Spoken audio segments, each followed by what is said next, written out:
आज हम आपको बताएंगे भगवान प्रभु श्री राम के वंश के आखिरी जिंदा बचे हुए लोग आखिर कौन हैं? क्या वो अभी भी जिंदा हैं या फिर उनका वंश अब लुप्त हो चुका है? आज की इस खास वीडियो में आपको यही जानने को मिलेगा। दोस्तों, भरत के दो पुत्र थे, तार्श और पुष्कर। लक्ष्मण के पुत्र चित्रागत और चंद्रकेतु और शत्रुघ्न के पुत्र सुबाहु और शूरसेन थे। मथुरा का नाम पहले शूरसेन था। लव और कुश राम तथा सीता जी के जुड़वा बेटे थे। जब राम जी ने वानप्रस्थ लेने का निश्चय कर भरत का राज्याभिषेक करना चाहा तो भरत नहीं माने। दक्षिण कौशल प्रदेश में कुश और उत्तर कौशल में लव का अभिषेक किया गया। राम ने कुश को दक्षिण कौशल और कुशस्थली और अयोध्या राज्य सौंपा तो लव को पंजाब दिया।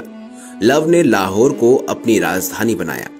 आज के तक्षशिला में तब भरत पुत्र तक्ष और पुष्करावती में पुष्कर सिंहासन रूढ़ थे और हिमाचल में लक्ष्मण पुत्रों अंगद और अंगद पुत्र और चंद्रकेतु का चंद्रावती में शासन था। मथुरा में शत्रुघ्न के पुत्र सुबाहु का और दूसरे पुत्र शत्रुघाती का बेलसा में शासन था।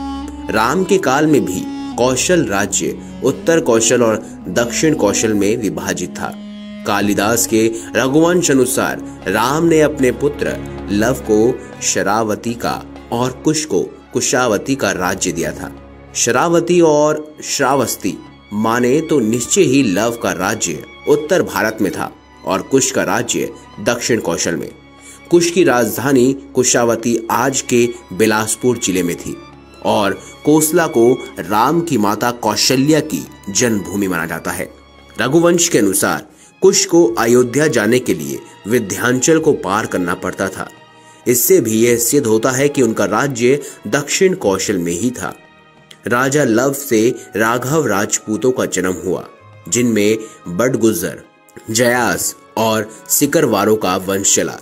इसकी दूसरी शाखा भी सिसोदिया राजपूत वंश की, जिनमें बसैला और गुहिल वंश के राजा हुए।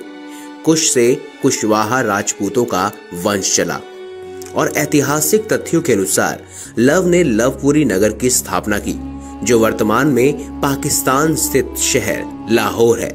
यहाँ के एक किले में लव का एक मंदिर भी बना हुआ है।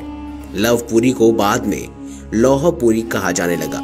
दक्षिण पूर्व एशियाई देश लाओस थाई नगर लोहपुरी दोनों ही उनके नाम पर रखे गए स्थान हैं। अब बात करते हैं कुश के वंशज आखिर कौन थे।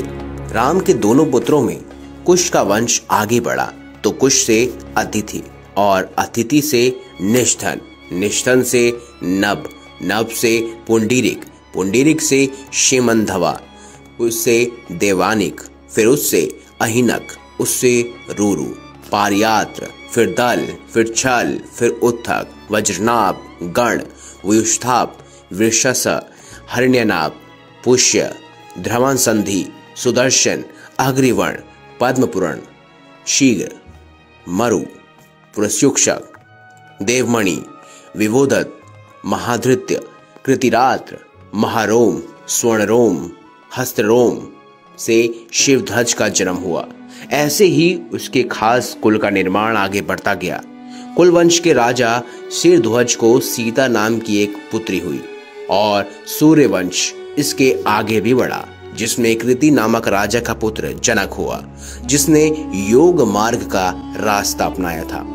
कुश वंश से ही कुशवाहा, मौर्य, सैनी, शाक्य संप्रदाय की स्थापना मानी जाती है।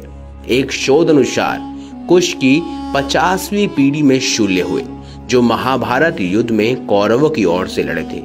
ये इसकी गणना की जाए तो कुश महाभारत काल के 2500 वर्ष पूर्व से 3000 वर्ष पूर्व हुए थे, अर्थात आज से 6500 वर्ष से लेकर 7000 वर्ष पूर्व। वहीं कहा यह भी जाता है कि कुछ मुसलमान भी श्री राम के वंशज हैं।